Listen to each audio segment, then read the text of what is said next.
do you have complex conditional logic in your game with tons of if statements? Then let's fix this using the chain of responsibility pattern. Using it, we'll create a flexible system for dealing damage to enemies, so when the player damages the enemy, we'll first check if the enemy has some kind of damage resist, then we'll check if it is using some stealth ability, then we'll check for its armor, and finally we'll deal the damage. So you can see that there is really a lot of steps that we need to go through until we can actually deal damage to the enemy, which is why the chain of responsibility pattern is ideal. And another reason why this pattern is going to be really useful in this case is because it will allow us to dynamically change order of these steps in the process, and it will also allow us to remove some of these steps or easily add other steps. In Unity, my scene setup is really simple, but you can definitely start with an empty scene. The only thing that you need to have is some kind of enemy and some kind of player, which can be just empty objects. So for this I have those two scripts. The player controller script is quite simple, it is holding only those two variables, one for damage and another one for reference to the enemy health. And then in the update we are checking if we are pressing the left mouse button. If we are going to damage that enemy. The enemy health script has few more variables, so we have the boolean whether it has some kind of damage resist. We also have some evade chance, so then we will calculate chance and see if the enemy has successfully evaded or not. Then it also has some armor protection, based off which we are going to subtract some of the damage coming to the enemy. We also have some maximum health, current health, and we have the receive damage function, which is just subtracting the health and then destroying the enemy. As I mentioned, each of these steps in the process is called a handler, so I will create some kind of base class for all of the handlers. And if for some reason you don't want to use a class, you can always use interface as well. I've also created those 3 handlers, but you can obviously create as many of them as you want. So I'm going to have the evade damage handler, which will check for the evade chance and then do some other calculations. We have the armor damage handler, and then we also have the resist damage handler. So all of these classes are not mono behavior because we don't need them to be on any object, and they are all inheriting from the damage handler class. Each of the handlers is going to have a function to deal the damage, but this doesn't mean that each of the handlers is going to subtract the health from the enemy. It only means it's going to process the damage somehow. So each of the handlers can decide how it's going to process the request, so whether it's going to do something about the damage, whether it's going to do some calculation, or whether it is going to pass the information along to the next handler. For that reason, each of the handlers will be holding a reference for the next handler, and then I also have a help boolean which will just tell us whether we have some next handler or not. Each of the handlers can also store some additional information, so in this case we'll be storing the enemy we want to damage, which we are setting in the constructor. And the main function of the damage handler class is the chain function, which we can call on any of the handlers in the chain, and it's going to add new handler to the end of the chain. You can obviously add your own functions, so you may want to be able to insert one of the handlers somewhere in the middle of the chain. You may also want to be able to remove one of the handlers, that's really up to you. So the way I'm doing this is that I'm checking if the current handler has next handler.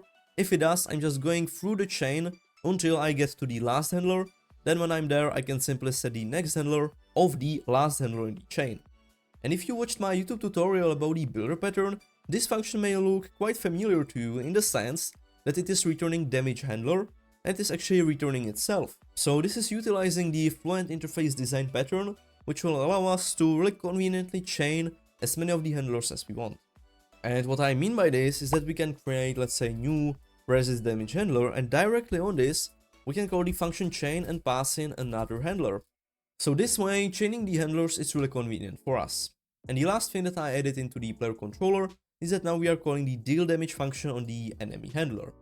So now we are done with the setup of the base handler, but we still need to provide some implementation for these concrete versions. So first thing I'm going to do is that I will add the constructor to all of them. So now each of the handlers has the constructor to set the enemy to damage. Then we also need to override the deal damage function, and this logic will be really specific to your implementation. In case of the resist damage handler, I first want to check if the enemy has the resist. If it does, then it means that we should not be dealing any damage, so I'm not really doing anything. But if the enemy doesn't have the resist, then I'm checking if we have another handler in the chain.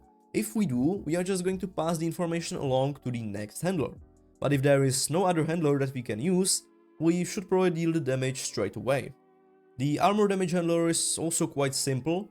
What I'm doing here is that I'm calculating the final damage based off the armor protection that the enemy has, and then again I'm checking if we have next handler. If we do, we can just call the function on the next handler with the final damage we have calculated, If we don't have other handler, then we can simply make the enemy receive the damage. And finally, for the evade damage handler, I am first calculating some chance, so a number between 0 and 100, and in case that the enemy is not evading, again we are checking if we have next handler. If we do, we are calling the damage on that handler. If we don't, we can make it receive the damage straight away. So the logic we have here is really simple, but it's definitely better to separate it into multiple classes, which now we can really sort in any order we want into the chain, so it's going to be much more modular and flexible. Now we are getting some errors back in the player controller, which is because we also need to pass in the enemy we want to attack into each of the constructors, so that should be quite simple. And last thing I want to mention is that the handlers will be processed in the order in which we chain them in this case, because using the chain method, the handler is always being put at the last place. So this way it's definitely possible that we are not even going to get into some of the handlers. Let's say that the enemy has the resist, in this case it's going to call the resist damage handler, and then not call any of the other handlers. So let's get into testing. We can see that the enemy has 100 health, it has the evade chance of 50%, and the armor protection of 30%.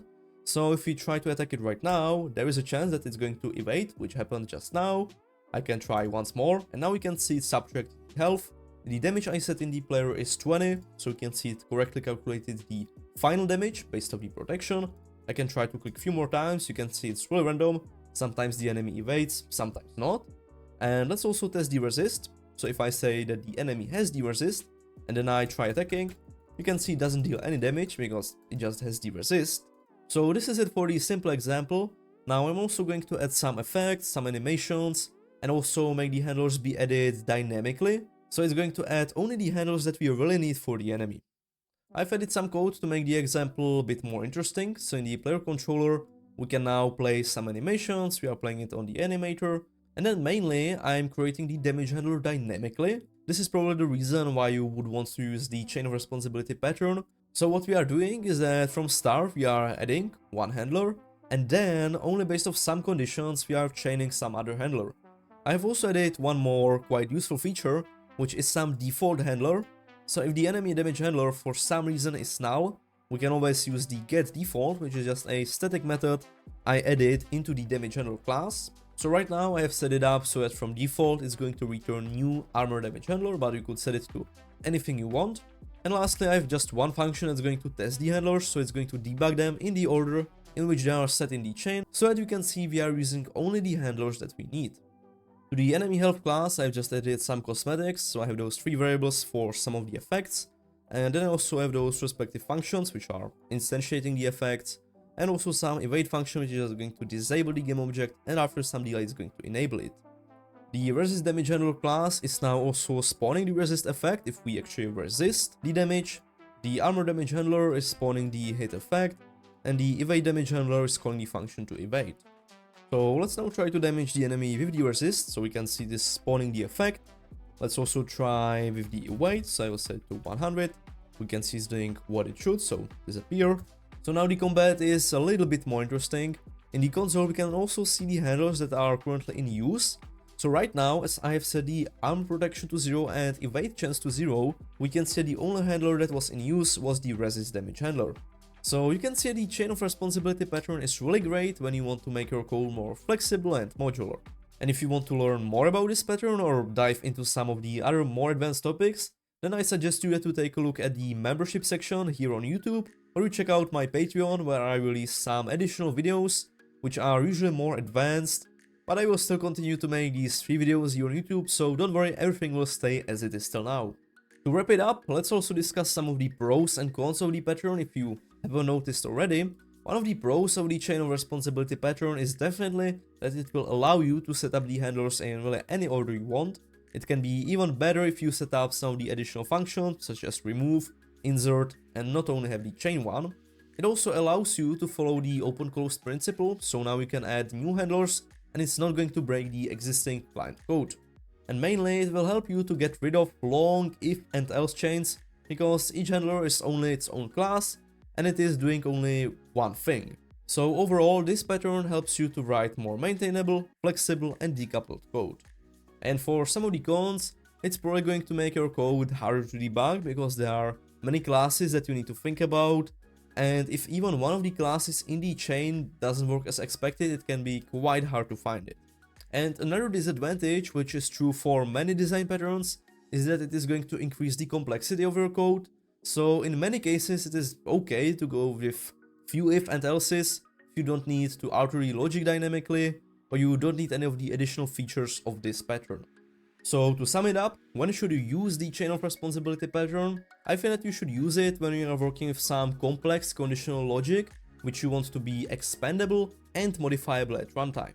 I hope that I helped you to understand the chain of responsibility pattern better and that you will consider using it in your future projects. I hope that this video was useful. If you have any questions or suggestions, drop them down to the comments. Don't forget to like, subscribe, and I will see you in next videos. Bye!